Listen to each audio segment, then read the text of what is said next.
Glória a Deus. A paz de Cristo a todos.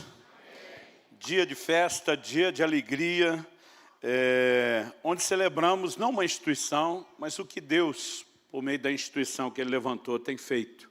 Não deixamos de reconhecer que a igreja é muito maior do que a igreja local, do que uma estrutura institucional. No entanto, a gente também não deixa de reconhecer que o que temos e vivemos enquanto estrutura local é parte do plano de Deus e somos gratos. Gratos pelo que Deus tem feito, gratos pelo que Ele fará, porque nós podemos nos antecipar em fé aquilo que Ele vai fazer e já ser agradecido antes. Então, assim, eu posso dizer diante de Deus que, na hora dessa, eu consigo levantar a plaquinha que os torcedores levantam no fim do jogo, eu já sabia. A diferença é que alguns deles só levantam se o time ganha. Se perde, sai com ela enroladinha, quieto, cabeça baixa. Mas por quê? Porque Deus nos gerou uma convicção. Tão logo eu conheci o Milton e a Viviane, eu acredito que Deus... Minha esposa, ela brinca desde o início do nosso casamento, ela fala assim, eu acho que você é uma espécie de olheiro. Quem conhece a linguagem de futebol lembra do olheiro, aquele que procurava talentos, Ela falou, você enxerga o que a gente não enxerga. Eu falei, amor, eu não enxergo nada. A gente enxerga quando Deus deixa enxergar. Não quer dizer que seja só com os que nós enxergamos. Os que enxergamos, Deus quer que a gente participe. E eu fico feliz pelo privilégio de participar do que está sendo construído. Eu digo que aniversário de igreja a gente faz que nem a ceia. Olha para trás, para o passado, recorda a morte do Senhor, o que Ele já fez, mas anuncia sua morte até que Ele venha. Então nós estamos olhando o desfecho, aquilo que ainda vai aumentar e crescer. E um momento como esse também, olhamos a história de 20 anos para dizer, até aqui nos ajudou o Senhor. Sem Ele nós não podemos fazer nada, absolutamente nada. Somos apenas seus cooperadores. Por outro lado, sem a gente, Ele também não faz. Então, ainda que numa parcela menor, minha gratidão, ela vai no seu grande volume a Deus, mas também, ainda que proporcionalmente falando, a gente não possa dar a mesma dose, não só aos pastores Milton e Viviane, a cada parte dessa equipe pastoral, agora não dá nem para dizer só de Pinhais, porque tem gente dessa liderança que foi multiplicando e nós temos as outras igrejas que foram sendo formadas, Piraquara, Colombo, até Telêmaco Borba agora, diretamente debaixo da influência de tudo que Deus está fazendo aqui. Então, minha gratidão a todos os pastores, diáconos, líderes de célula, todo mundo que trabalha, todo voluntariado, pela resposta de vocês a Deus. Mas minha missão aqui hoje é tentar te ajudar a corresponder um pouco mais. Não só com a disposição de serviço que vocês têm demonstrado, mas com uma percepção de fé e confiança em Deus, que vai nos levar para o próximo nível. Então, a minha preocupação hoje não é apenas trazer um momento de informação, de alinhamento doutrinário, mas eu quero provocar você a um novo nível de resposta de fé. Vocês estão prontos para receber a palavra de Deus? Então, abra a sua Bíblia, por gentileza, na primeira carta de Paulo a Timóteo, no capítulo 1, e nós vamos ler o verso 17. Ele vai ser o nosso ponto de partida e vai dar o direcionamento, o trilho no qual a gente vai se mover. Eu vou ler na Nova Almeida atualizada, mas qualquer que for a sua versão, acompanhe comigo. O texto diz assim, ao Rei eterno, imortal, invisível, Deus único, honra e glória para todos sempre. Amém. Eu vou pedir por gentileza que você repita essa frase comigo. Diga ao Rei eterno, imortal, invisível, Deus único, honra e glória para todos sempre. Amém. O apóstolo Paulo, obviamente, fala não de si, mas movido e inspirado pelo Espírito Santo, e ele apresenta uma pequena lista com alguns adjetivos que são empregados para Deus. Rei eterno, imortal, Deus único. No meio dessa lista surge a expressão invisível. Eu gostaria de dizer que isso não é apenas um adjetivo usado para classificar Deus. Mais do que um adjetivo, nós temos uma característica que tem que ser reconhecida como apresentada pelo próprio Deus, procede dele a inspiração, uma característica que o próprio Deus usa na revelação de si mesmo na Escritura. O tema da minha mensagem hoje é o Deus invisível. Só dá tempo de falar de um desses adjetivos e ainda rapidamente. Essa expressão aqui traduzida como invisível, no original grego é a palavra aoratos. Aoratos significa despercebido, que não pode ser visto, e que na maioria das traduções, em todas as línguas, foi traduzido como invisível. Essa ideia de um Deus que não pode ser visto, ela é sustentada de forma recorrente ao longo das Escrituras. Em João 1,18 a Bíblia diz, ninguém jamais viu a Deus. Em João 5,37, Jesus diz para os judeus, vocês nunca ouviram a voz dele, nem viram a sua forma. Em Colossenses 1,15, Paulo se referindo a Jesus diz, ele é a imagem do Deus invisível. Ou seja, o Deus que nunca foi visto. Por meio de Jesus teve uma imagem, mas a menção é de que o Pai é o Deus invisível. Em 1 Timóteo 6,16, Paulo, que já tinha dito no início da epístola que Deus é invisível, agora termina dizendo, o único que possui imortalidade, que habita em luz inacessível, a quem ninguém jamais viu, nem é capaz de ver. A ele honra e poder eterno. Amém. Em 1 João 4,12, o apóstolo do amor diz, ninguém jamais viu a Deus. Ou seja, quando falamos do Deus invisível, não é algo que simplesmente a gente vai inferir. É uma declaração clara, explícita e recorrente. O que me leva à seguinte pergunta. Por que não ser visto? Eu não sei você, mas eu aprendi desde cedo que questionamentos nos ajudam a entender. Tem pessoas que questionam no espírito da incredulidade, duvidar. Mas questionamentos podem nos ajudar a aprender e crescer. E eu gosto muito de fazer perguntas. E eu gosto de procurar as respostas a essas perguntas na Bíblia. Eu, honestamente, diria a você que por anos eu comecei a pesquisar isso na Bíblia. Por que Deus decidiu ser o Deus invisível, se apresentar com essa característica sem mostrar nada da sua forma, da sua imagem? E alguns motivos podem ser destacados. Eu quero destacar os 3 principais que eu enxerguei, ou eu diria até os primeiros. Há vários desdobramentos, a gente poderia falar muita coisa sobre isso, até da revelação do próprio Cristo, que vem manifestar Deus.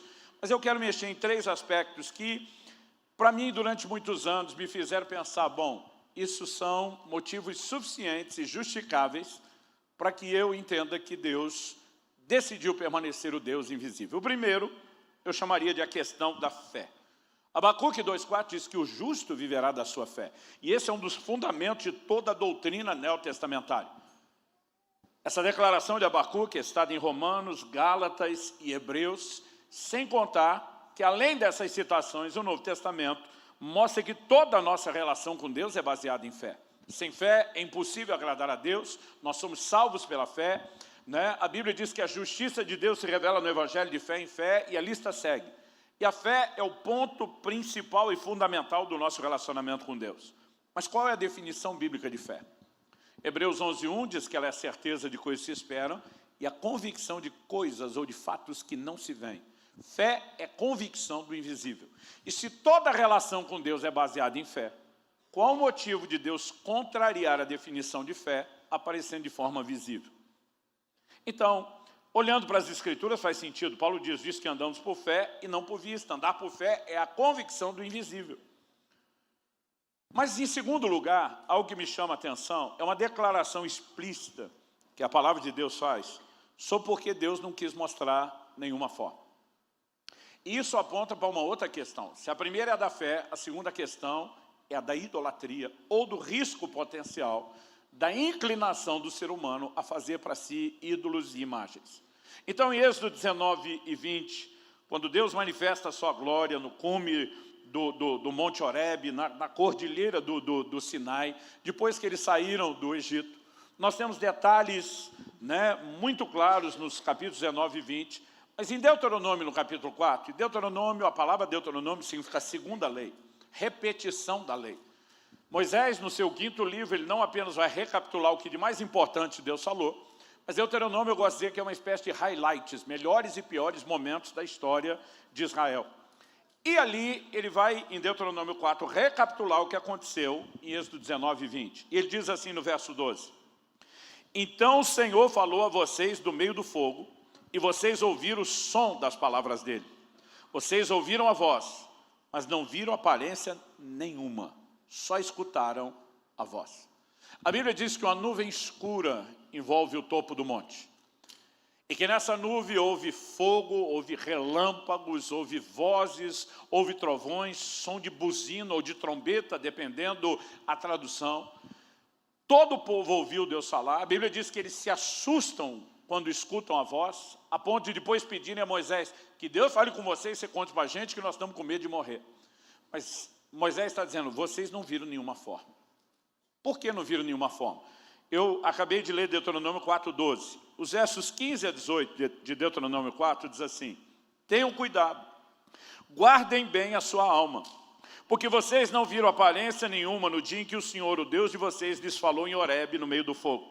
Portanto, tenham cuidado para não se corromperem e fazerem para si alguma imagem esculpida na forma de ídolo, semelhança de homem ou de mulher, semelhança de algum animal que há na terra, semelhança de alguma ave que voa pelos céus, semelhança de algum animal que rasteja sobre a terra, semelhança de algum peixe que há nas águas debaixo da terra. Então, Moisés claramente está dizendo, Deus não apareceu com nenhuma forma, porque não queria que vocês tentassem reproduzir qualquer forma vista ou que alguém alegasse ter visto na forma de um ídolo. Então ele disse, não vou dar material para que vocês trabalhem em cima de nenhum elemento visual. E nos versos 23 e 24 ele ainda diz, tenham cuidado de não se esquecer da aliança que o Senhor, seu Deus, fez com vocês. Não façam para si nenhuma imagem esculpida, semelhança de alguma coisa que o Senhor, o Deus de vocês, proibiu. Porque o Senhor, o Deus de vocês, é fogo consumidor, é Deus zeloso. Então, o segundo motivo para Deus permanecer invisível nessa relação conosco era evitar o risco de que a gente se inclinasse a cometer o erro da idolatria. E a terceira questão, que ao longo dos anos para mim ficou muito clara, eu a definiria a primeira questão de fé, a segunda questão da idolatria, a terceira eu a definiria como a questão da limitação humana. O que eu quero dizer com limitação humana?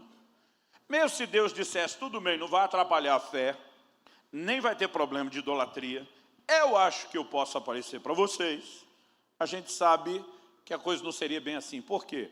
Porque nós não poderíamos suportar a manifestação da presença dele. Então, se ele fizesse, ele mesmo sabe disso, eu e você seríamos desintegrados pela manifestação da sua glória. É por isso que eu e você estamos aguardando o dia de redenção plena. E Paulo, em 1 Coríntios 15, fala sobre o dia em que esse corpo mortal vai se revestir de imortalidade, e o que é corruptível vai se revestir de incorruptibilidade. Ele diz, carne e sangue não pode entrar no reino de Deus. Não pode, não é apenas porque é proibido. Não pode apenas porque carrega consigo a natureza pecaminosa e impureza. Mas não pode porque não suporta o nível de glória e santidade daquele ambiente. Então, quando Moisés, em Êxodo 33, faz um pedido ousado a Deus, ele diz, me mostra a sua glória. Moisés já tinha tido algumas manifestações, que eu vou chamar de limitadas de Deus. Ele vê um fogo na sarça, mas não vê nenhuma forma, e de lá ele ouve a voz de Deus. Ele tinha acabado de descer de 40 dias no topo do monte, mas a Bíblia fala sempre daquela nuvem escura, porque uma nuvem escura, Deus está dizendo, não vou deixar vocês enxergar nada do que está aqui dentro. Ele agora faz um pedido ousado em Êxodo 33, diz para Deus, me mostra a sua glória.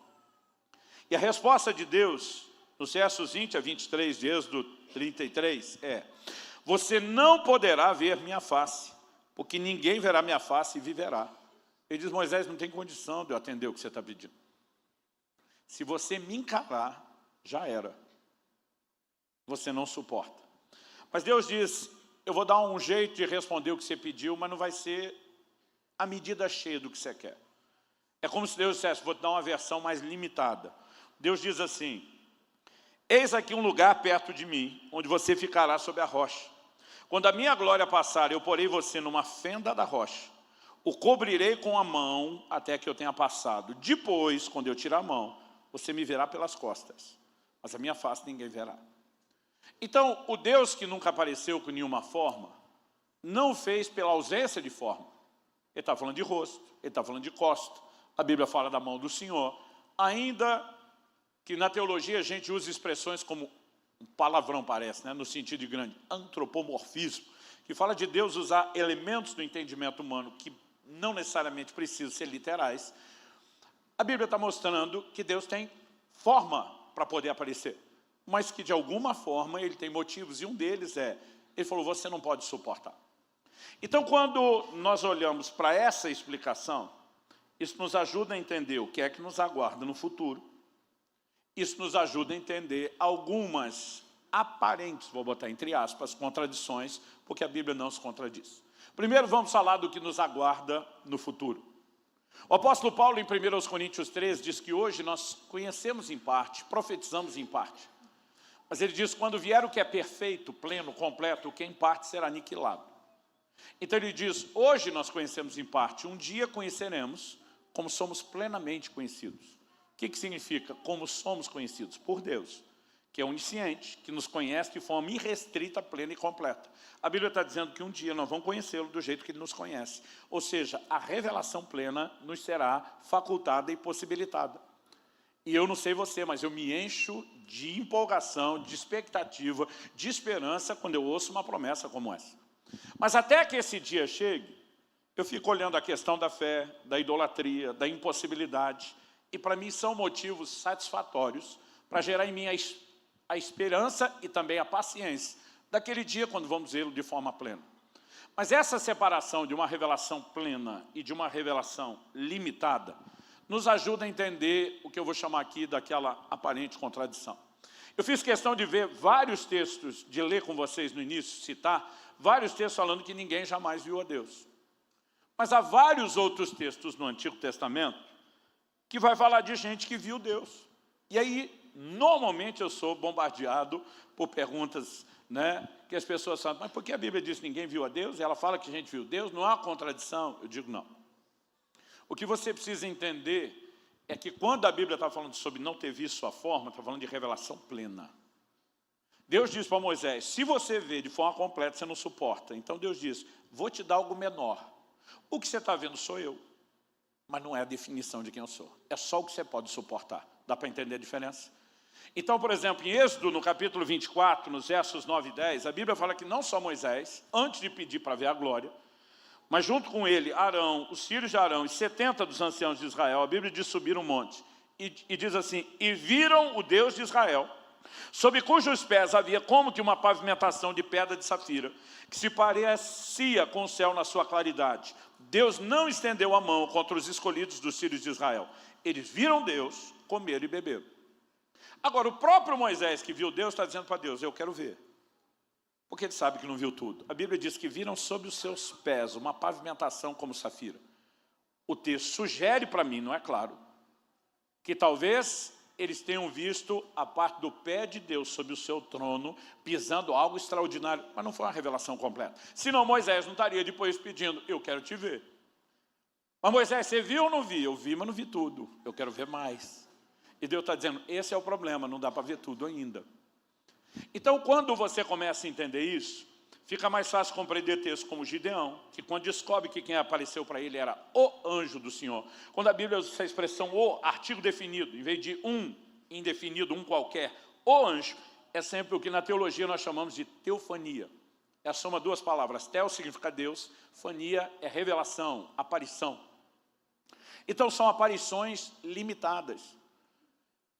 No sentido de que Deus não mostrou tudo que era, tanto que alguns de imediato não conseguiram reconhecer que era ele. Gideão fica com medo de morrer. Quando vê que não morreu, ele levanta um altar ao Senhor e chama Jeová Shalom, o Senhor é paz. Que ele está dizendo, ele não queria me matar, escapei. No mesmo livro de Juízes, você vai ver Manoá, pai de Sansão, com a sua esposa, para quem o anjo do Senhor apareceu. Quando ele descobre, na hora que o anjo desaparece, sobe aos céus, que era uma manifestação do próprio Deus, ele diz para a mulher, nós vamos morrer. Ela disse, se Deus quisesse matar, a gente já tinha sido desintegrado. Nós não vamos morrer. Isaías, no capítulo 6, diz, eu vi o Senhor assentado num alto e sublime trono. Talvez o ângulo e a perspectiva que ele olha, ele não tenha visto tanta coisa ou detalhes. Ele observa o trono, ele observa as orlas do seu manto, que é a revelação de Deus como rei, enchendo o templo.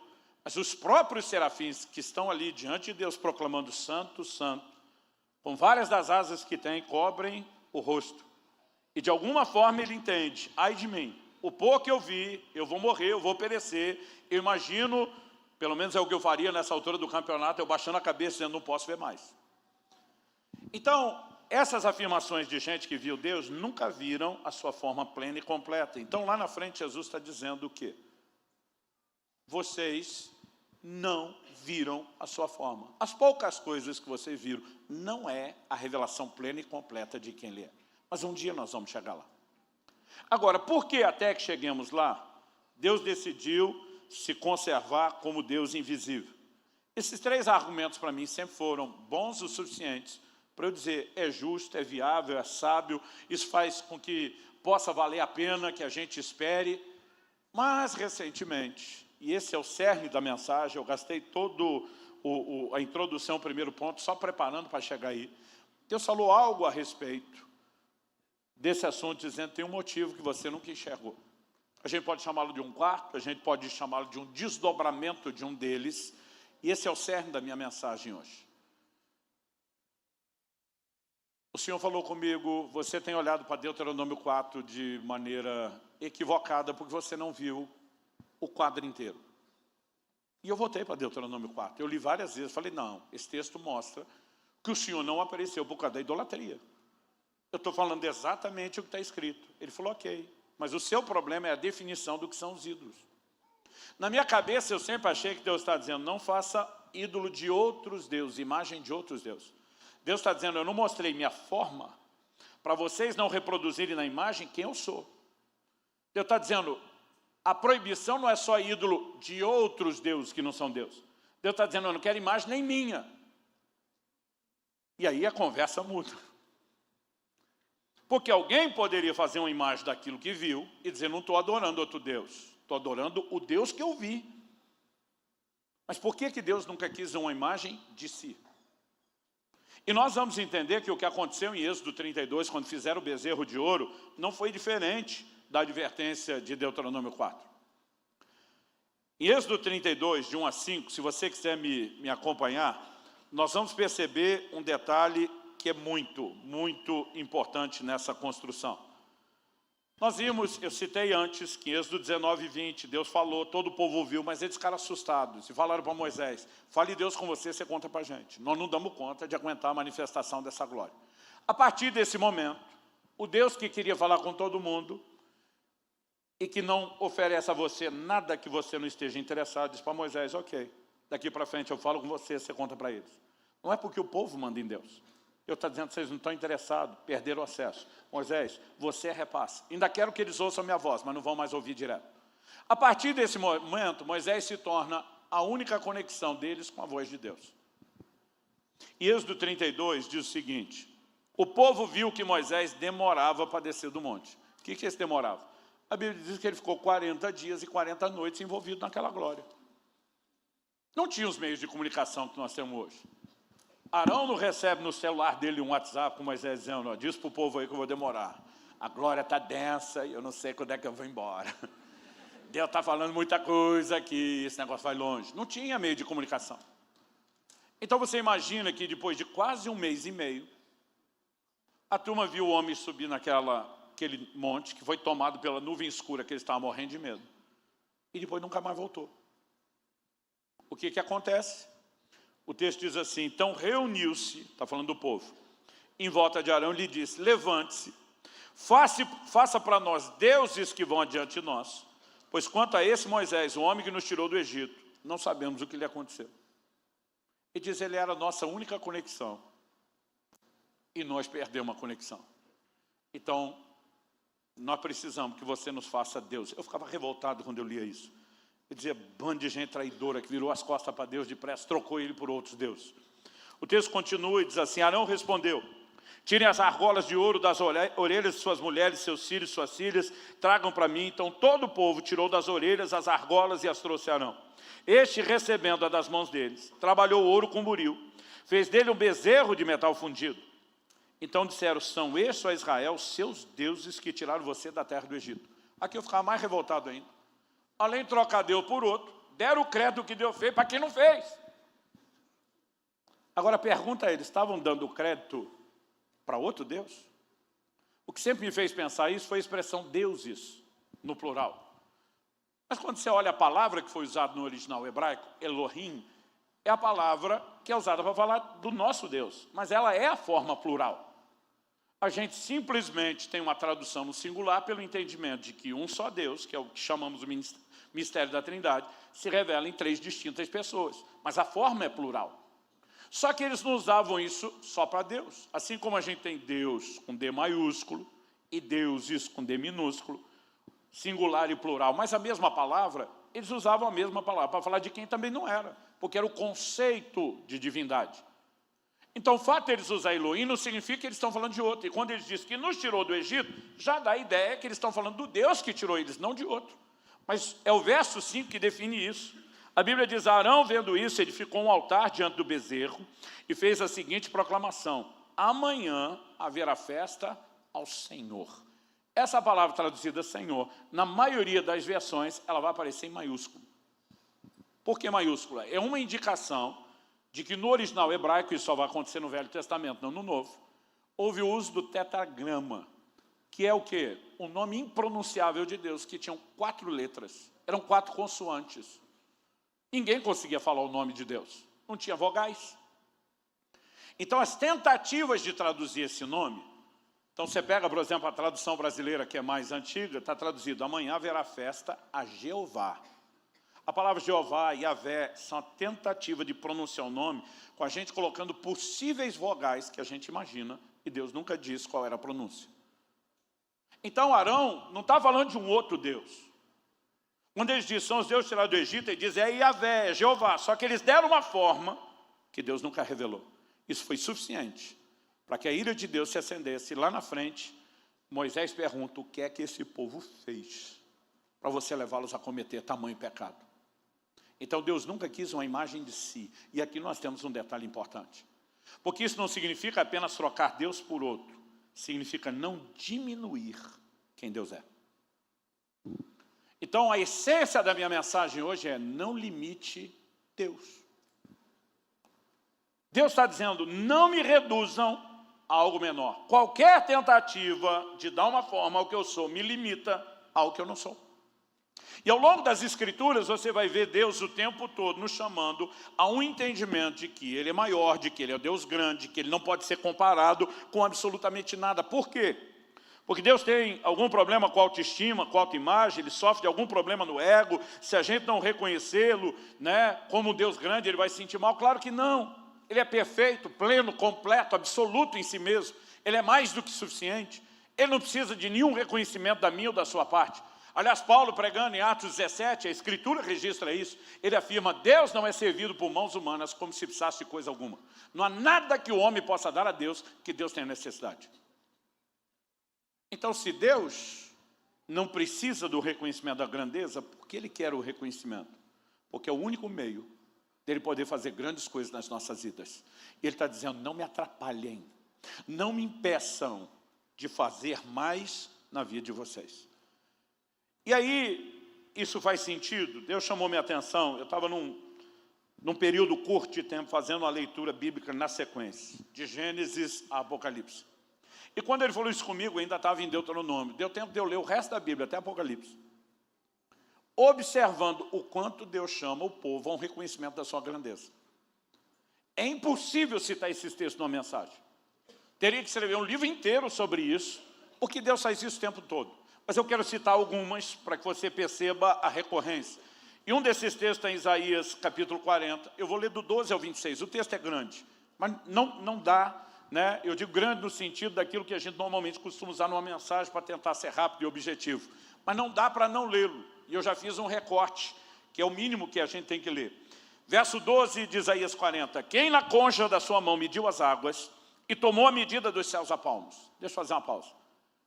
Desde a antiguidade, entre os conceitos de imensidão, que você vê em toda a literatura da humanidade, você sempre vai encontrar comentários a respeito da grandeza do céu e da quantidade ou da imensidão das águas do oceano. Deus pega esses dois conceitos historicamente inquestionáveis, que talvez estejam entre os ápices do conceito de grandeza da humanidade, e Deus culhamba. Quem na concha da mão mediu as águas? Quem mediu os céus a palmos? E diz, isso vocês acham que é grande? Para mim é nada. Aí ele continua e diz assim, quem recolheu o pó da terra na terça parte de uma vasilha e pesou os montes e as colinas numa balança? Quem guiou o Espírito do Senhor, ou como seu conselheiro o ensinou? Com quem ele se aconselhou para que lhe desse compreensão? Quem lhe ensinou a vereda da justiça, ou quem lhe ensinou sabedoria? Quem lhe mostrou o caminho do entendimento? Eis que as nações, verso 15, eis que as nações são consideradas por ele como um pingo que cai de um balde e como um grão de pó na balança. Aqui esculhambou de vez. Tudo isso, Deus falou, não estou falando só de vocês, uma nação inteira com milhões de pessoas. Deus diz, pegue todas as nações da terra. É um pingo, é uma gota do balde. Ele carrega as ilhas como se fossem pó fino. O Líbano, na antiguidade, o Líbano era o conceito do maior bosque, a maior fonte de madeira e de animais. Deus diz assim, o Líbano não seria suficiente para o fogo, e os animais de lá não bastaria para um holocausto. Eu disse, não daria um cultinho para mim. Diante dele, todas as nações são como coisa que não é nada, ele as considera menos do que nada, como vácuo. Com quem vocês querem comparar a Deus? Verso 18. Com que imagem vocês o podem confrontar? E essa mensagem será repetida ao longo de toda a Escritura. Quanto à imagem, e agora Deus vai, por meio do profeta, esculhambar a idolatria, essa é moldada pelo artífice. Depois o ourives a reveste de ouro e forja a corrente de prata para ela. Mas ele diz, o pobre, que não tem ouro e nem prata, que não pode fazer tal oferta, escolhe madeira que não apodrece e procura um artífice perito para fazer uma imagem esculpida que não oscile, que não se corrompa, que dura, que não cai. Deus pergunta, será que vocês não sabem? Será que não ouviram? Será que isso não lhes foi anunciado desde o princípio? Vocês não entenderam isso desde a fundação do mundo? Vocês não atentaram para os fundamentos da terra? Ele é o que está sentado sobre a cúpula da terra, cujos moradores são como gafanhotos. É ele quem estende os céus como cortina e os desenrola como tenda para neles habitar. É ele quem reduz a nada os príncipes e torna em nulidade os juízos da terra. Mal foram plantados e semeados, mal se arraigou na terra o seu tronco, já secam. Quando o sopro passa por eles e uma tempestade os leva como palha. Com quem, verso 25, com quem vocês vão me comparar? A quem eu seria igual? Diz o santo. Levante os olhos para o alto e vejam. Quem criou essas coisas? Aquele que faz sair o seu exército de estrelas, todas bem contadas. Para Abraão, Deus diz, contas, pode contar. Até hoje ninguém conseguiu contar. Deus diz, vocês não conseguem. Para mim são bem contadas, não só contadas. O texto diz, as quais ele chama pelo nome. Por ser ele grande em força e forte em poder, nenhuma só vem a faltar. O tempo todo Deus está nos chamando a um reconhecimento da sua grandeza. Números 23, 19 diz, Deus não é homem para que minta, por meio de Balaão, nem filho do homem para que mude ideia ou se arrependa. Tendo ele dito, não fará, tendo prometido, não cumprirá. O que é que Deus está dizendo? Me compare com alguém semelhante a você. Eu não estou no nível de vocês, eu estou num outro nível, eu sou muito maior. E Deus não está o tempo todo falando isso, como repetir, por alguma preocupação consigo mesmo. O ponto claro é qual? Segundo Crônicas 16, 9 diz, os olhos do Senhor passam por toda a terra. De novo, o uso do antropomorfismo. A ideia de que ele está procurando, ele é onisciente, ele não precisa dar varredura de olhos como nós fazemos. Mas a Bíblia quer nos ajudar a entender. Ele está procurando. Quem ele está procurando? Aqueles cujo coração são inteiros para com ele, para que possa se mostrar forte para com eles. Deus não vai mostrar sua força para todo mundo. Ele está procurando quem está me olhando de forma diferente, quem está entregando o coração de uma forma diferente, quem está correspondendo comigo de uma forma diferente. Para esses, eu vou mostrar minha força. Então, se eu e você não entramos na revelação de uma percepção maior de grandeza, nós estamos limitando Deus. Não limitamos quem Ele é, limitamos o que Ele pode fazer na nossa vida. E a pergunta prática a ser feita para mim e para você é, mesmo que eu e você, que já conhecemos a Jesus, não só não fazemos imagens de escultura, como condenamos quem relaciona com elas, mesmo dentro do contexto do cristianismo, condenamos a prática, não as pessoas. A pergunta é, será que eu e você, não de forma física, literal, tangível, palpável, mas será que eu e você não temos criado no nosso coração, na nossa mente, no nosso imaginário, uma imagem de Deus, que também o limita? Uma definição no nosso conceito que diminui a percepção de grandeza que deveríamos ter.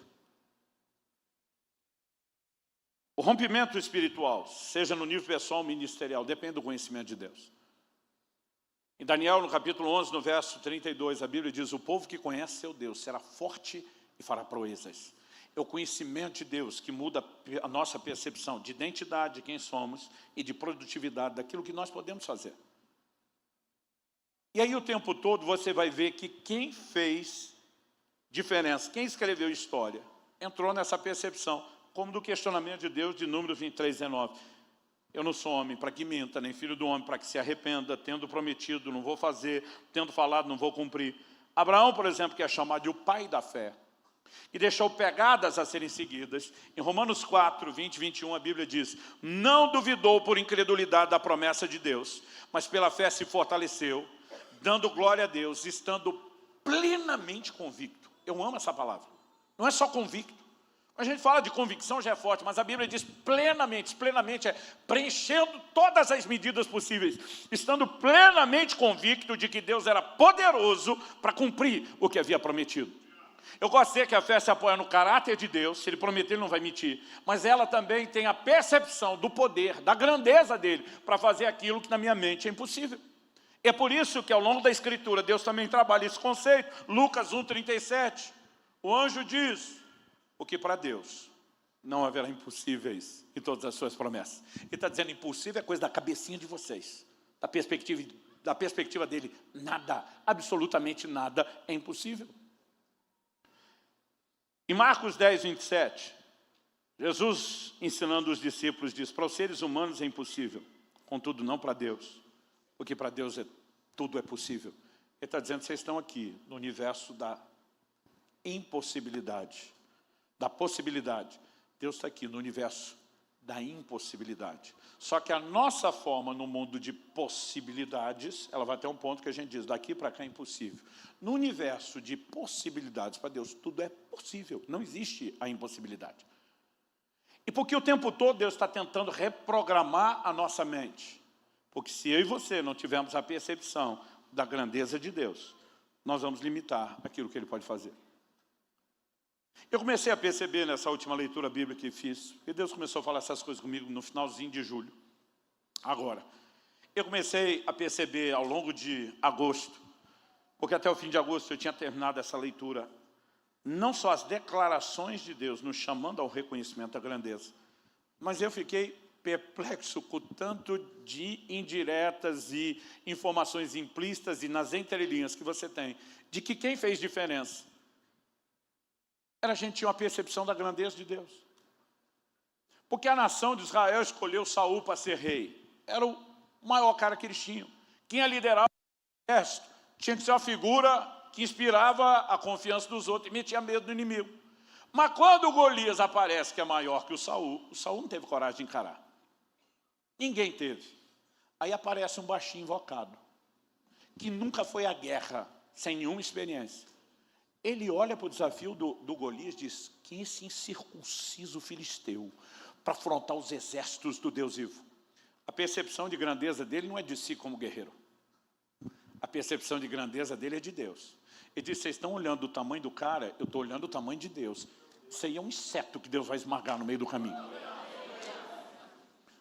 Saul diz: então, luta com a minha armadura. E diz: filho, lutar com isso aí podia fazer você melhor do que eu. E se usar recurso humano, vamos usar o divino. Ele olha para o Golias e diz: você vem contra mim com espada, com lança. Davi não diz para ele: eu vou contra você com fundo e pedra. Ele diz: eu vou contra você em nome do Senhor dos Exércitos.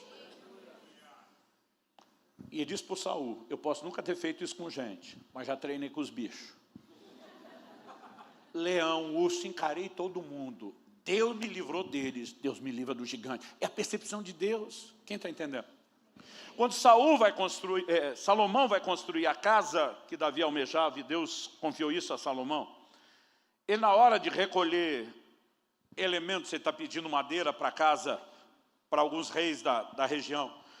A Bíblia diz que a afirmação que ele faz, segundo Crônicas 2, versos 5 e 6, é a seguinte: o templo que edificarei será grande, porque o nosso Deus é maior do que todos os deuses. Para justificar o volume de madeiras, ele está dizendo para o fornecedor: a casa que eu vou fazer é maior, é mais excelente e gloriosa do que você pensa. Nunca na história houve um templo como o de Salomão. Ele diz: porque o nosso vai ser maior? Porque o nosso Deus é maior do que todos os deuses. Ele diz: essas imagens que eles usam, que nem são Deus de verdade, tem templo decente, o nosso que é maior vai ter muito melhor. Mas mesmo esse templo maior, olha o que Salomão diz, eu acho isso o máximo. Ele diz assim, no entanto, quem seria capaz de lhe edificar um templo, visto que os céus e até o céu dos céus não podem conter? Salomão diz, é besteira achar que esse Deus, maior do que o próprio universo que ele criou, pode ser contido numa casinha dessa. Que mesmo sendo maior do que a dos outros deuses, ele é uma casinha de nada. Mas se ele não pode ser contido nem nos céus dos céus, para que fazer uma casa? Salomão diz, e quem sou eu para lhe edificar um templo? A não ser para queimar incenso diante dele. Ele está dizendo, Deus não precisa de uma morada, nós que precisamos de um lugar para honrá-lo, para orar a ele, para adorá-lo. Isso não tem a ver com ele, tem a ver conosco. Então, mesmo essa casa maior do que o dos outros, não define o tamanho de Deus, ele é maior. Isso está espalhado em toda a Escritura. Eu comecei a perceber declarações na adoração de Davi e dos demais salmistas. E se repete, por exemplo, Salmo 145:3, grande é o Senhor e muito digno de ser louvado, sua grandeza é insondável. A frase usada em Isaías 40 vai aparecer em outros textos. Isaías 46:5, com quem vocês vão me comparar? A quem eu seria igual? E que coisa semelhante confrontarão comigo? De novo Deus culhamba os ídolos. Eles os põem sobre os ombros, levam-no, põem no seu lugar e aí ele fica. Do seu lugar não se move. Recorrem a ele, mas nenhuma resposta ele dá. E não livra ninguém da sua tribulação. Lembrem-se disso e animem-se. Pensem a respeito disso, ó rebeldes. Lembrem-se das coisas passadas, das coisas da antiguidade, que eu sou Deus e não há outro. Eu sou Deus e não há outro semelhante a mim. Desde o princípio anuncio o que há de acontecer. Desde a antiguidade revelo as coisas que ainda não sucederam. Eu digo, meu conselho permanecerá em pé e farei toda a minha vontade. De novo, a pergunta prática é, será que eu e você não temos feito uma imagem, criado uma imagem interior de Deus, do conceito de Deus que o limita? E quando eu falo isso, não é dizer que ele não tem poder para fazer nada. Mas será que nós não estacionamos só no nível de percepção que chegamos, a ponto de não perceber que nós não estamos conseguindo avançar para ver coisas maiores? Tirando Jesus, de quem João claramente diz, se todos os milagres que ele operou fossem registrados, nem no mundo inteiro caberiam os livros. Mas tirando Jesus, falando daqueles de nós que nascemos como mortais, pecadores, ainda que se aproximando de Deus, eu acredito talvez ninguém viu milagre como Moisés. Nem quantidade, nem intensidade. Esse cara era doutorado no sobrenatural, expert do mais alto nível. Mas depois de ter visto as coisas mais extraordinárias possíveis, tem um momento que Números 11 relata que o povo está murmurando. Nossa alma está cansada, está enfastiada desse pão vil, é o jeito que eles chamam o maná. Você imagina acordar todo dia num deserto, onde você não planta, não colhe, não tem comida estocada, mas Deus faz chover comida todo dia. E o povo reclamando do que Deus dá. Deixa eu te dizer, a maior parte da murmuração, mesmo dos crentes, não é por ausência do que Deus faz, é pela falta da compreensão do que Ele faz. E esse povo começa a murmurar, e Deus se incomoda, Deus se irrita. Deus diz para Moisés, quer saber se quer comer carne? Eu vou mandar carne. Eles vão comer carne o mês inteiro. Eles vão comer carne até sair pelas narinas. Quando Deus fala isso para Moisés, o Moisés que já viu de tudo, ele diz para Deus, aí também não. E ele vai tentar dar uma aula de logística para Deus. Tipo assim, ó, deixa eu te explicar o que o senhor não está entendendo. Números 11, de 21 a 23. Moisés, porém, respondeu, depois de Deus dizer que eles iam comer o mês inteiro. Este povo no meio do qual estou é de 600 mil homens em pé. E tu diz, eu lhes darei carne e eles a comerão durante o mês inteiro. 600 mil. Você consegue imaginar o pesadelo logístico de fazer um churrasco só para 600 homens? Não estou falando de 600 mil, 600 homens. Outro dia alguém falou, pastor, aquele tempo tudo era muito machista, porque diz que Jesus multiplicou pão contra os homens, aqui Moisés está contando o homem. Eu falei, não, filho, é porque nem as mulheres e crianças juntos comem o que os homens comem. Na hora da logística você só conta homem, porque são as dragas, as máquinas de devorar alimento. Agora, 600 homens, um churrasco já seria um pesadelo logístico em termos de fome e preparar carne. 600 mil comendo carne o mês inteiro, de manhã, de tarde, de noite, por um mês. O Moisés está dizendo para Deus, o senhor parou para fazer a conta? Vamos fazer uma conta, eu e você. Não são só os 600 mil. Esses são os homens de guerra.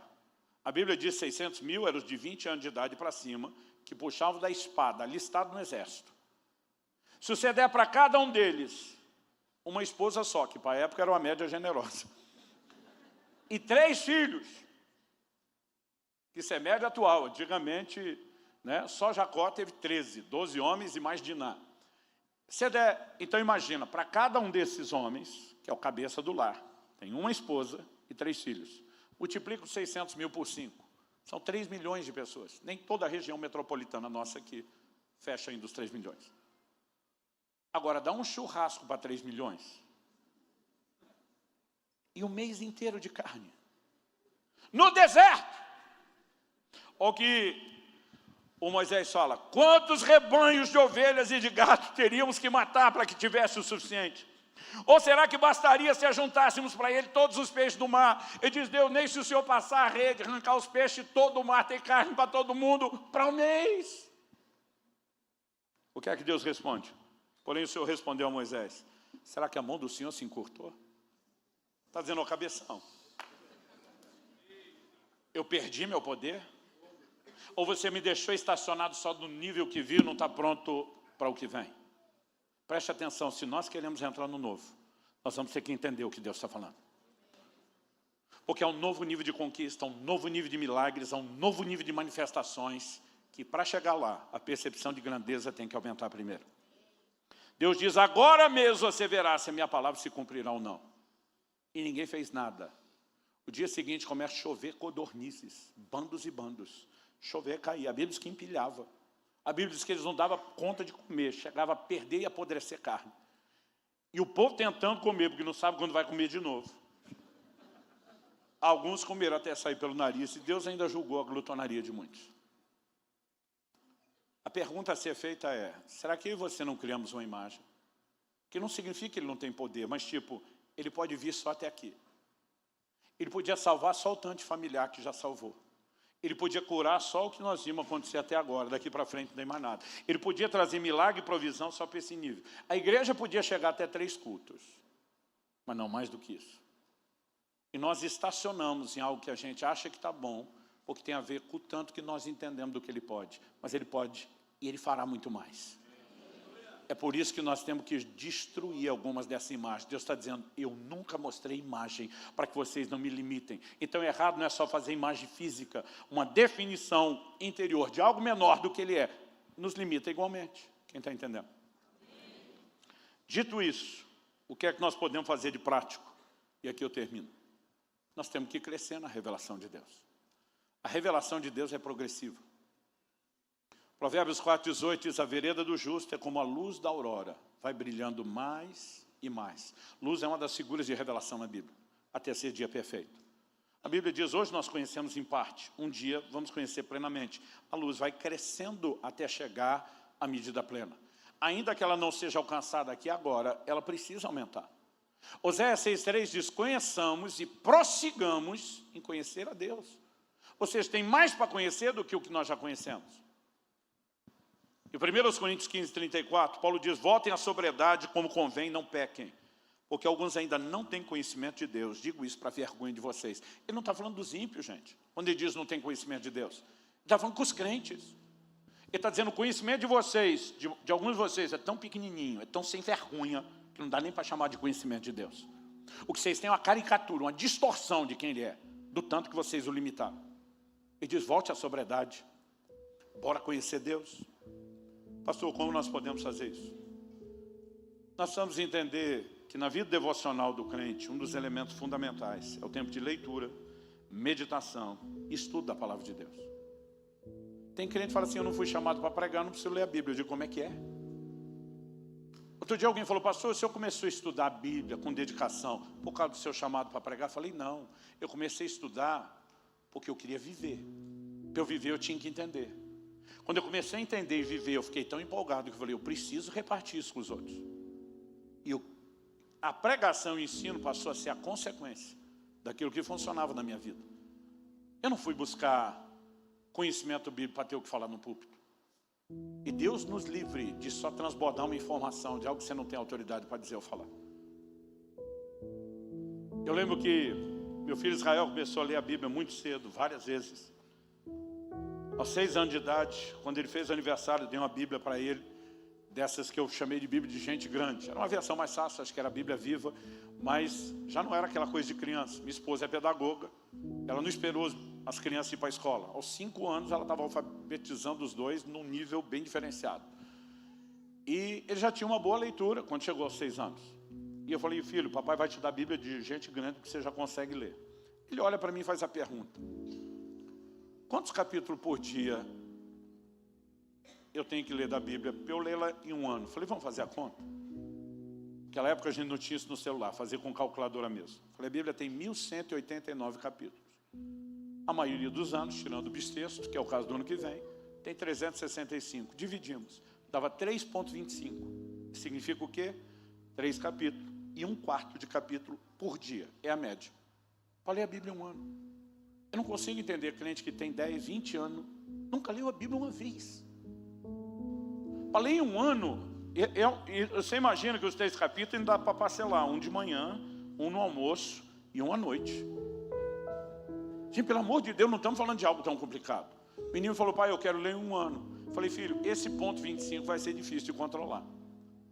Então nós tentamos algumas coisas, mas no final o que deu certo foi o seguinte. Falei para ele, de segunda a sexta, dia de aula, os 5 dias você lê 3 capítulos. Sábado, domingo, você não tem aula, você lê 4. Faltavam 2 ou 3 semanas para ele fazer 7 anos de idade. Eu tinha lido a Bíblia a primeira vez, aos 6 anos de idade. Aos 7 anos ele leu a Bíblia a segunda vez. Aos 8 anos ele leu a Bíblia a terceira vez. Com 9 ele falou, pai, se eu ler o dobro, eu leio 2 no ano? Falei, é. Ele falou, eu vou ler 7 por dia. Então ele começou a ler a Bíblia 2 vezes por ano, a partir dos 9. Aos 11 anos ele tinha lido a Bíblia já 9 vezes. Eu não estou falando de algo que é tão difícil para você. Mas aí minha filha, 3 anos mais nova, malandramente, mesmo vendo o irmão ter dado todo aquele exemplo prático, ela só lia salmos, ela não lia mais nada na Bíblia. Porque ela amava o louvor e a adoração. E um dia eu falei, filha, você só lê salmo, canta salmo, fala salmo, decora salmo, eu não te vejo ler o resto. Ela falou, pai, o Isra lê tudo porque ele vai ser pregador. Eu vou ser adoradora. Tipo, eu não preciso. Eu falei, você está maluca.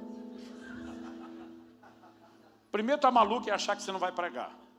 Porque você vai. E você não vai porque eu estou mandando. Você vai porque eu discerni algo no plano e no propósito de Deus. Segundo, mesmo que você for só da música, as líderes de louvor e compositoras que você mais admira, compuseram as músicas baseadas no quê? No que elas entendem da palavra. Se você não tem entendimento doutrinário, nem para música você vai servir, a menos que você se limite a só interpretar o que outros compuseram. Eu falei, filha, presta atenção. Você precisa da Bíblia para viver em Deus, independente de pregar ou não. Então eu falei, a partir de hoje eu estou na sua cola. Porque tem gente que tem esse conceito, eu não vou pregar, não preciso. E gente, não é algo tão complicado. Eu não estou dizendo que você tem que fazer loucura o tempo todo. Eu li agora num jejum a Bíblia inteira em 40 dias. Mas já fiz 2 vezes no mês. Mas já teve ano inteiro que eu não li ela de capa a capa. Eu fiquei focado em porções. Eu não estou te dizendo como fazer, eu só estou te dizendo, se a gente não voltar para a palavra, nós não vamos entender Deus. Porque Jesus diz em João 5,39, examinais as Escrituras, porque julgais ter nelas a vida eterna. E são elas que testificam a respeito de mim. O Deus invisível diz, a imagem que eu quero pôr de mim dentro de vocês, está toda na Bíblia. São as declarações que eu fiz a meu respeito. Então você vai usando elas e montando o quebra-cabeça. Em dezembro agora eu vou completar 30 anos de pastorado. Eu não sei te dizer quanto aconselhamento eu já dei na vida. Quantas horas de aconselhamento. Porque diferente de piloto de avião, a gente não conta a hora de voo como eles, nem a hora de aconselhamento. Mas eu posso dizer que foram muitos milhares de aconselhamento ao longo de 30 anos. A maioria das pessoas ferida pelas circunstâncias, elas demonstram que não entendem quem é Deus. Que nem a mulher de Jó.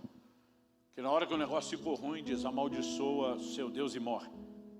Só diz, na hora que estava bom, ele era Deus. Agora deu ruim, ele não é. Ele diz para ela o que muito marido já quis falar para a sua. E vice-versa. Você fala como uma louca. Jó começa a externar um entendimento. Deus não é o que nós estamos enfrentando. Deus não é o que nós sentimos nas circunstâncias. E diz, eu sei. E aí a convicção, é a revelação. Que o meu Redentor vive e Ele há de se levantar sobre a terra. Como pessoas que enfrentam as mesmas circunstâncias têm percepções diferentes. Foram buscar a leitura de Deus em fontes diferentes. Ela está buscando na circunstância. Circunstância está boa, Deus é bom. Circunstância está ruim, Deus é ruim. E se é isso que nós pensamos dele, como que ele pode intervir na nossa vida? E aí eu vejo Deus sinalizando, eu vejo gente sinalizando na hora de chorar as mágoas do atendimento. Deus foi injusto comigo. Às vezes não falo com essas palavras, mas está nas entrelinhas, está insinuado. Eu digo, Deus injusto? Esse povo nunca leu Hebreus 6:10. Deus não é injusto. Aí daqui a pouco, num outro comentário, acaba vazando um outro choro. Deus prometeu e não fez. Eu digo, como é que é? Hebreus 6:18 neles. É impossível que Deus minta. 1 Samuel 15:29. A glória de Israel não mente nem muda de ideia. Tito capítulo 1, versos 2 e 3 diz, o Deus que não pode mentir, prometeu antes dos tempos eternos e no momento oportuno manifestou a sua palavra. Nem sempre cumpre na hora que nós queremos, mas se Ele falou, Ele vai cumprir. Que conversa é essa de que Deus falou e não fez? São pessoas que fizeram uma imagem de um Deus que é diferente do que Ele é. Ah, pastor, mas o senhor fala isso porque com você Deus se importa, comigo não. Deus que não se importa. Romanos 8:32 neles. A Bíblia diz o seguinte, se Ele não poupou nem mesmo a seu próprio Filho, antes o entregou por amor de nós, como não nos dará juntamente com Ele todas as coisas? Em outras palavras, Paulo está dizendo, se Deus deu Jesus, que é o que tinha de melhor, Ele faz qualquer loucura por você, crente. Você imagina quando nós começamos a entrar nesse lugar de entendimento e percepção? E que Deus está disposto a fazer qualquer coisa por nós, em vez de ficar resmungando que Ele não se importa. Um Deus infiel. Já ouvi isso de muita gente. Deuteronômio 7:9 neles. Portanto, sabe que o Senhor, seu Deus, é Deus. Ele é o Deus fiel. Repete comigo, o Deus fiel. Não, com ânimo, como se você tivesse almoçado. Vamos lá, o Deus fiel. E diz que guarda aliança e misericórdia até 1000 gerações aos que o amam e cumprem os seus mandamentos. Como que Ele não é fiel? O problema é que nós medimos a fidelidade de Deus nas circunstâncias. No início da Alcance Curitiba, um grupo grande de irmãos se uniram. Eu acho que além de toda a honra e carinho, eles deviam estar com um pouco de dó de mim e se uniram para me dar um carro bom para as viagens. Eu nunca tinha tido um carro tão bom, tão novo. Não era zero, mas era o mais novo de todos. Quando me fizeram a surpresa e botaram um laço e tudo, eu estava emocionado com tudo. Mas eu vi que alguém botou um adesivo no vidro do carro. Deus é fiel. Falei, eu aceito o presente se arrancar o adesivo. Os caras, o quê? Você está louco, pastor? Eu falei, não estou louco. Deus é fiel só quando a gente anda de carro novo? Se eu estiver andando a pé e de bicicleta, Ele não é fiel? Se eu estiver nos carrinhos que eu já tive, o 144, uma Brasília 74, Ele não era fiel? Que conversa é essa de que bota adesivo Deus é fiel só quando tem carrão? Eu falei, vocês não botaram adesivo porque Deus é fiel. Vocês botaram adesivo para imaginar, agora sim Deus honrou. Deus já tinha me honrado com a salvação, com o Espírito Santo dentro de mim, com o meu nome no livro da vida. Não é essas coisas que definem. Mas o problema é que nós estamos procurando a leitura de quem Deus é nas circunstâncias. Então, medindo a circunstância, eu digo que seria fiel? Não.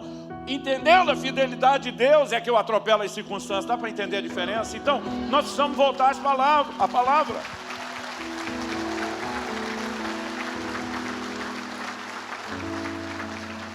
Deus cujo amor falha. Romanos 8, 38 e 39 neles. Se você não lembra, eu te lembro. Porque eu estou bem certo. Paulo disse que Abraão estava plenamente convicto. Agora ele não disse só, eu estou certo. Eu estou bem certo. Convicção. De que nem a morte, nem a vida, nem os anjos, nem os principados, nem as coisas do presente, nem do porvir, nem os poderes, nem a altura, nem profundidade, nem qualquer outra criatura poderá nos separar do amor de Deus que está em Cristo Jesus, nosso Senhor. Questionar o amor de Deus. Mas se nós não mergulharmos na palavra Esse tem sido o meu anseio. Davi diz, uma coisa pedi ao Senhor e a buscarei. Uma coisa. Quando Natan vai confrontá-lo pelo pecado de Batseba, ele falou, Deus te deu tudo isso. E Natan ainda falou assim, e se fosse pouco, ele daria mais. Ele está dizendo para Davi, tu tinha carta branca, crédito irrestrito para conseguir o que quer. E ele diz, mas eu quero uma coisa só. E diz, eu pedi uma coisa, e é isso que eu vou buscar. Que eu possa habitar todos os dias no seu santuário. Para que, Davi? Contemplar sua formosura. E diz, eu quero admirar Deus, os atributos de Deus. Ele diz, e para meditar no seu santo templo. Outras traduções dizem inquirir. A palavra ali usada é estudar, examinar, pesquisar. Ele está dizendo, eu quero estudar Deus. Não só os atributos para ficar babando na adoração, mas para a minha percepção de grandeza aumente. E aumente, e aumente. Ele não foi chamado de um homem segundo o coração de Deus por perfeição, porque a Bíblia registra que ele não tinha. Mas como talvez nenhum outro ser humano demonstrou, havia um anseio para entender e compreender Deus. E eu e você precisamos ser tomados pelo mesmo desejo de crescer na revelação. O caminho ainda é a palavra. Mas tem algo que se soma a ela, que é uma química explosiva. É a vida de oração. Jeremias 33:3, invoca-me, que te responderei. A maioria dos crentes põe um ponto aí e diz, isso aqui é oração. Eu peço, Deus atende, eu clamo, Ele responde. Mas não é só isso. É isso e mais um pouco. E é o mais um pouco que a gente não tem visto em sacrificar. O que é o mais um pouco? Deus diz, anunciar-te-ei coisas grandes e ocultas que tu não sabes. Um ambiente de oração que é cultivado com frequência nos introduz numa percepção de revelação. Jesus disse que o Espírito não apenas nos faria lembrar o que Ele diz, recordar a palavra, mas Ele diz, Ele vai guiá-los a toda a verdade. Toda aplicação prática da palavra é obra do Espírito Santo, e normalmente essa obra vem no ambiente de oração. É por isso que você precisa de uma vida devocional. Eu fico doido quando as pessoas chamam isso de religiosidade. O ataque deles ao chamar isso de religiosidade é uma desculpa que eles não façam. Agora, se eles não têm fome e anseio de Deus, o problema é deles. Se você temos e a revelação de Deus vem por lá, nós não vamos fazer isso por obrigação. A Bíblia fala daquele cujo prazer está na lei do Senhor. Nós precisamos entrar nesse lugar de prazer. É a minha lente de entendimento e de descoberta de Deus. É o que me permite ver o que Ele não mostrou. Quem está entendendo? Olhar para trás de vez em quando ajuda. Porque a maioria de nós, além de não crescer na revelação, está perdendo o que já teve. Então, às vezes, recordar o que Deus fez não nos deixa perder. Mas não é tudo que você precisamos. No Salmo 77, eu encerro aqui. De 11 a 14, nós lemos, recordarei os feitos do Senhor. Certamente me lembrarei das tuas maravilhas da antiguidade. Meditarei em todas as tuas obras e pensarei em todos os teus feitos poderosos. O teu caminho, ó Deus, é de santidade. Que Deus é tão grande como o nosso Deus. Ele diz, não tem para ninguém. Eu lembro de um amigo que foi pregar numa igreja. Era dessa igreja pentecostal, daquela trincar mamona, ou seja, ele esperava barulho, vibração do povo. Mas ele falou, ouvi uma frase inusual, fora do comum. Tinha um irmão que enquanto eu pregava, ele não gritava glória a Deus, aleluia, fala a Deus. Ele só gritava, eita Deus grandão! E esse amigo falou, rapaz, aquilo mexeu comigo. Porque de alguma forma esse camarada estava conseguindo não só repetir o que os outros falam, mas admirar. Deus é grande. É maior do que nós o temos definido. E às vezes a gente não lembra nem o que Ele fez, o que dizer, entrar no que Ele quer fazer de maior. E sabe, a gente tem que olhar para trás em momentos como esse e tem que ser grato a Deus. Festas como essa não podem deixar de acontecer. Porque quando a gente vai olhando tudo que Deus fez, a gente começa a entrar num lugar onde a gente diz, eu não vou perder a percepção. Mas o problema é que nós não podemos parar só na lembrança. Anos atrás eu acordei um dia bem desanimado, o mundo parecia branco e preto em vez de colorido. Deus estava offline, o sinal, a internet tinha caído, não tinha conexão com Ele, a oração não fluía, a adoração, meu devocional, eu desisti dele logo no começo, eu estava desanimado. Era aquele dia assim que a fé parece que tinha desaparecido. Encontrei um crente empolgado, aleluiado. Daqueles quando você vê, você pensa, hoje não. Tipo assim, me poupe. Pastor, glória a Deus, que bom te encontrar. Alguém me falou que o senhor deu um testemunho assim, assim, é verdade. Eu falei, é verdade. E eu doido para escapar. Não, pastor, o senhor nasci. O senhor normalmente gosta de contar a história com detalhes. Tá bom, aconteceu isso. Não, pastor, isso não é detalhe. O senhor mal ampliou o que ele falou. E eu pensando, se esse é o preço para me livrar dele, vamos lá, ok? Foi isso. E dei todos os detalhes. Pensei, agora eu escapo. Ele, glória a Deus. E essa outra? Também é verdade ou é lenda urbana? Eu gosto de citar isso porque tem uns testemunhos meus que as pessoas me contam que nunca aconteceu comigo. Acho que a cada conta aumenta um ponto, ou às vezes eles misturam uma história com outra. Então as duas metades são verdadeiras, mas junto aquele híbrido já não é mais. Ele falou, isso é verdade? Eu falei, tirando esse detalhe, o resto tudo é verdade. Não, pastor, cadê os detalhes? Ok, pastor, detalhes. Aí vou lá eu, para me livrar de você. Comecei de novo todos os detalhes. A diferença é que já na segunda história, combinando com a primeira, lembrando os detalhes, alguma coisa começou a mexer dentro de mim. E eu comecei a surtar. Quando terminei a segunda, eu olhei para ele, tá bom ou quer mais? Porque agora quem queria contar era eu. Sabe o que eu entendi? Aquele cara não precisava ouvir as histórias, já estava empolgado. Quem precisava lembrar era eu. E eu agradeci a Deus. A lembrar o que Deus fez, só nos ajuda a não perder o nível do que a gente alcançou. Uma semelhança de Moisés, a gente pode estar estacionando e dizendo para Deus, mas daqui para frente também não. Se nós queremos romper, e essa palavra é importante hoje porque ela é profética, você não tem noção daquilo que nos aguarda como igreja. Pastor, glória a Deus, 3 cultos, pelo menos 2.000 pessoas, chegamos onde deveríamos chegar. Não, isso é só o começo. Isso é só o começo. Outro dia alguém falou, de onde o senhor tira tanta empolgação? Eu falei, vou pegar uma frase de um outro pastor que eu vi. Eu visitei o futuro, gostei do que eu vi e resolvi morar lá desde já.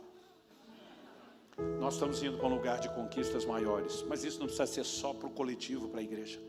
Deus quer que cada um de nós viva e experimente coisas que nunca experimentou. Nós precisamos disso. No final de agosto agora, estava acho que na virada do 38º para o 39º dia de mais um desses jejuns que eu tenho feito. E eu pensei, pela primeira vez está tudo normal. Tipo assim, não aconteceu nada de muito diferente, sobrenatural, espetacular. Parece que Deus espera só a gente pensar isso, para dizer, eu me levanto de madrugada, vai ao banheiro, coisa que eu detesto. Tomei muita água antes de ir para a cama. E eu não gosto de acordar no meio da noite. Eu não tenho problema em demorar para dormir, mas depois que eu durmo, eu não gosto de ter que levantar da cama. Não antes de cumprir o sono. E eu fui e voltei do banheiro que parecia um zumbi de tanto sono. Honestamente, eu cheguei a pensar, eu estou com medo de dormir no caminho de volta de pé. De tão assim, profundo que estava o sono. E eu lembro que a segunda coisa que eu pensei, a hora que eu já estava perto da cama, eu falei, agora eu me jogo. Não dá 3 segundos, eu apaguei. Uma das coisas que eu não gosto de acordar é demorar para dormir. Eu pensei, encostar a cabeça no travesseiro não dá 3 segundos, eu vou dormir. A hora que eu encostei, algo dentro de mim, não foi nada espetacular. Parecia só um pensamento, um sentimento. Por que você não ora um pouco? Eu pensei, eu não quero orar, eu quero dormir. O diabo também não quer que eu ore, ele não é besta. Não precisa de um profundo discernimento. Você pode estar perturbado de sono como eu estava, para entender, isso é Deus. Eu falei, eu vou orar. Eu começo um pouco meio sem ânimo, sem empolgação, atordoado de sono. E depois de poucos minutos orando, eu ainda tenho dificuldade de falar disso. Deus entrou naquele quarto. Eu nunca tive uma experiência como aquela, uma percepção da presença. Eu lembro que eu quis contar depois para a família inteira, os filhos que não estão perto. Minha filha no telefone falou, pai do céu, você ouviu Deus? Eu falei, filha, graças a Deus não. Eu estava o jejum inteiro mirando essa do Deus invisível. Eu falei, graças a Deus não. Mas se eu senti ele, tipo assim, está desse lado ou do outro. Eu falei, filha, ele não estava num lugar ou outro. Ele estava em todo lugar, ele era tudo. Não dá para explicar isso. Ele é tudo. Quando a Bíblia fala daquele que enche todas as coisas, é um nível de percepção que a sua cabeça nunca vai pegar, é só por revelação. Eu falei, filho, ele era tudo, mas parece que eu estava entrando nele e ele em mim, não dá para explicar o que é isso. Nada nunca me fez desejar tanto conhecê-lo como aquele flash daquela experiência no quarto. Eu falei para Deus, depois de 30 anos de ministério, 33 pregando, 35 de vida no Espírito, a sensação é, eu mal te conheço, mas eu te agradeço, porque o Senhor não está mostrando isso para recriminar, o Senhor está mostrando isso para nos chamar para um lugar mais profundo. Eu vim te trazer hoje o mesmo convite, fique em pé para parecer que está acabando.